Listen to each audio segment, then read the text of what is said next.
evening, my name is Specialist Hasan LaChapelle, and today I'm going to give you a speech on Hurricane Katrina. If I could for a second, just go around the room and have everybody introduce themselves. Yes, it's Corporal Jones. Sergeant Maxwell. Corporal Fields. Okay, well, in Hurricane Katrina, over 1,300 people died in New Orleans alone. It's stated that approximately 1,500 people died in the entire state of Louisiana, but at least over 1,300 people died in New Orleans alone. Got this information from Michael Eric Dyson's 2005 book, From Hell to High Water, in print. I conducted research for over 3 weeks using at least 5 scholarly resources. And when the event happened, just like everyone else in this room, I was watching the news religiously. So I heard just as much as you did. I just retained a lot of information. And I was actually lucky enough to work with a lot of people that had recovered from Hurricane Katrina. Not necessarily volunteering, because personally I just donated money, but people had moved to Minnesota in search of new hope and a new start. The entire country was definitely affected during Hurricane Katrina, just because we saw that, man, this happened over here, there's this war in Iraq over there, but there's people starving, without shelter, you know, there's people in dire need of help right here in our own country. So I'm sure everybody felt like we should all do something. Unfortunately, the government felt the same way. They just didn't take action as quickly.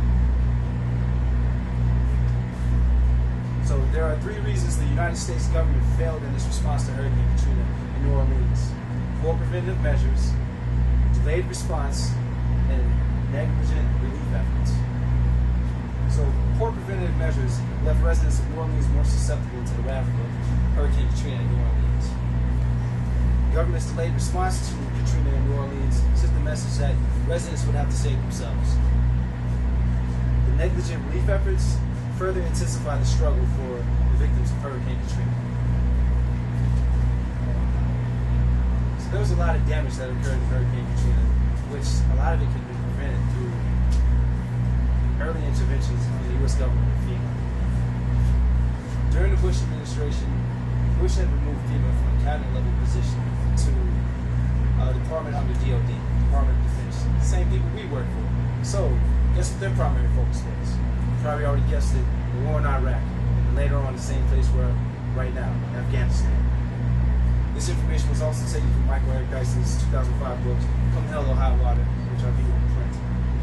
So, history shows that New Orleans and the state of Louisiana usually respond to hurricanes in such a way that every time they have a hurricane, they respond by raising the levees and the walls along the canals at least a foot higher than the highest elevation of the waters from the preceding year's hurricane. That's usually good enough, but it's not great enough, because what they need to do is expand the wetlands that are diminishing every year.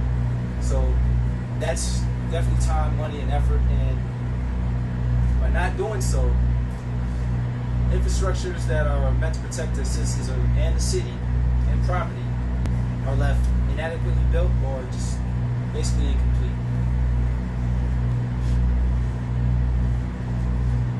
Michael Dyson goes on to confirm the poorest people affected by Hurricane Katrina. Basically, there was no secret that New Orleans needed help. The average household income for a year was $32,000 a year for everyone that lived in the bowl-shaped below sea level area of New Orleans. $32,000. The national average for household income is $45,000. So it's no secret that they needed federal help. The state of emergency was declared on the 26th of August, a Friday, by Governor Blanco. She attempted to get in contact with President Bush at the time. It took him to the next day to say, I agree. And the state of emergency has been granted on the 27th of August, 2 days prior to Hurricane Katrina hit. So in response, Governor Blanco said, all right, we're going to do a contraflow of the traffic, meaning all the traffic will flow away from New Orleans. So with that in mind, it's a good idea, but it doesn't help much, because 1 out of every 4 people did not have access to a car in the New Orleans affected area. So that's 25% of a 500,000 population. It's a lot of people left in the cold or in the water, so to speak. So the next day, when it was confirmed that it was also going to be a Category 5 hurricane, the worst of the worst, New Orleans Mayor Ray Nagin issues a mandatory evac on the 28th of August, the day prior to Hurricane Katrina strikes on the 29th. Gave them less than 24 hours to evacuate. For people that didn't have cars, because he definitely didn't have a plan, he said his rides with friends, family members, church members, however you can do it. If you can't do that, make your way to this place. The Superdome. As you see, after Hurricane Katrina hit, this place didn't stand up too well. This information was also gotten from David Atkins and Ernest M. Moy's 2005 article and Left Behind, Legacy of Hurricane Katrina. Got this on JSTOR Online.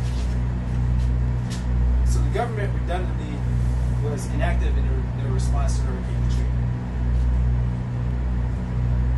So the response was definitely delayed. They could have done more work beforehand, but they finally showed up. FEMA was not ready for command. FEMA Director Michael Brown made leisurely requests that he get at least 1,000 aid workers sent to Hurricane Katrina site, and he gave them 48 hours to get there. He didn't make this request until about 5 hours after Hurricane Katrina hit on the 29th of August. And also, on the 31st of August, FEMA Director Michael Brown also was caught in a speech saying the Convention Center and Superdome conditions should be fine. We have all the food, supplies, water, everything they need. Well, that wasn't true, because earlier that day, it was already on the news, so you and me knew more than he knew that they were running out of food, they were running out of water.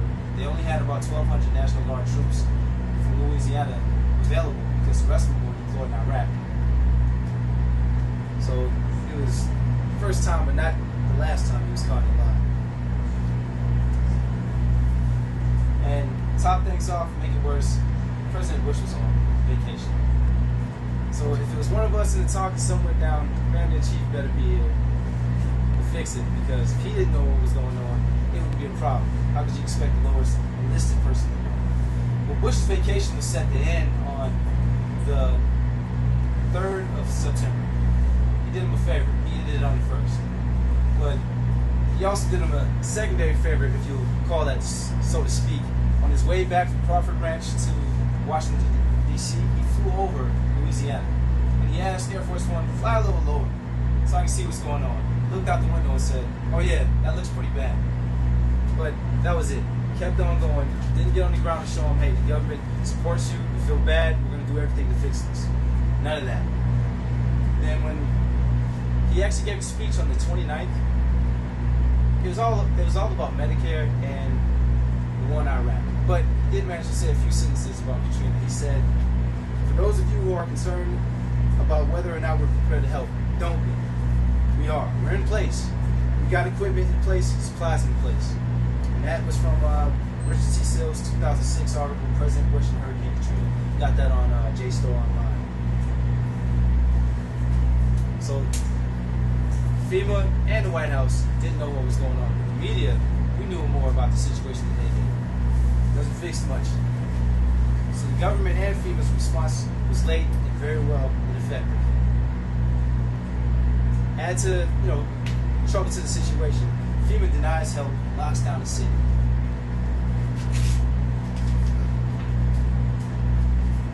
So at this point, the city was 80% covered with up to 20 feet of water. So even if you wanted to drive out at that point, you couldn't. Most of the bridges looked like this. There were only a few routes into the city.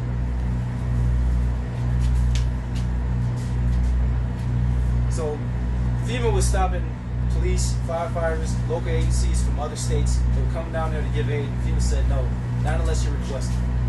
So that heated a lot of the process. There was Coast Guard, Navy ships, they all wanted to help, but bureaucracy states that you can't get involved unless you're asked. Otherwise, there'd be hell to pay for the president and his administration. Nearby states like New Mexico and their National Guard requested the help. And Governor Blanco of Louisiana requested their assistance. She sent the paperwork up prior to the 28th. They weren't allowed to come until the 2nd of September. So as you see, the breakdown was very disorganized from who took charge of the situation. There were unknown conditions at the Superdome, and convention center, they were stating that there was sniper fire on aircraft, all which had been proven to be false. I mean, there was violence going around, but not much. It was mainly people just trying to get out the way. The military and police were even advised to abandon search and rescue missions so they can actually stop the looting issue. Not very smart. So the government of FEMA's negligent response led to additional deaths, many of which could be prevented by legislature beforehand. Otherwise, at least once you found out about the hurricane, get everybody out of there. If you know 25% of 500,000 people in the area don't have cars, get the buses worked out. So there are three main reasons the United States government failed in its response to Hurricane Katrina: poor preventive measures, delayed response, and negligent relief efforts. So with poor preventive measures, delayed response, and negligent relief efforts, it's going to take a lot to fix the situation between FEMA and the national government, to close that gap and make sure that we're ready to prepare for the next response to the next catastrophic national disaster in the U.S.